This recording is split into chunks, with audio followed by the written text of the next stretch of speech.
The Select Committee on CCP, Chinese Communist Party, introduced a new act. It's called the Protecting America from Foreign Adversary Controlled Applications Act. It's really getting kind of ridiculous. The act prohibits ByteDance from continuing to own TikTok, and if it continues to own TikTok, then they can't download the application in the United States. And the argument is that this is an app that's controlled by a foreign adversary. What foreign adversary? It's owned by a private company. What happened to your idea of free market? What happened to your idea of sacrosanct private property? What happened to your ideas of freedom of expression? It's getting so totally ridiculous. We find that the American Congress, in order to play the game of hustling for more votes, especially during an election year, anything goes. The Select Subcommittee is a subcommittee on strategic adversary, namely the Chinese Communist Party. This is just really, really getting ridiculous.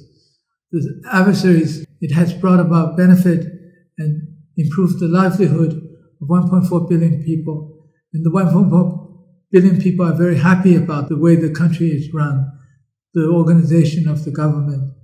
They're very happy about it. And the US Congress comes up with things like this and continue to vilify the Chinese government, vilify the Chinese people, even the Chinese population. This is McCarthyism at its worst. It's actually worse than McCarthyism because it's also coupled with a distinct flavor of yellow peril, namely racism. I lived in the US for a long time, and I sensed the deep-seated racism of white folks, of many white folks, against colored people of all shades. But this is now sanctifying it into law, into regulatory control by the government, is putting racism distinctly in the vilification of a race, a country, a people, distinctly into its legal system. It's sad what America has become, what it's headed toward. Why focus on ByteDance? Why focus on TikTok? Why focus on them? Because they're successful. Because they are representing what people like, people enjoy watching, people enjoy participating in. It's absolutely amazing that a piece of software becomes so popular globally. And potentially also it's a way of expressing ideas, expressing views, maybe expressing views that are not to the liking of the politicians in Washington. Maybe that has something to do with it as well. And then this Protecting Americans from Foreign Adversary Controlled Applications Act.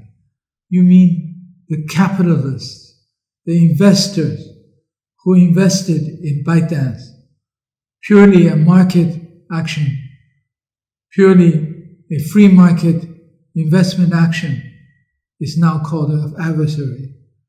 What happened to all of your grandiose talk of freedom, free market, and the sanctity of private property?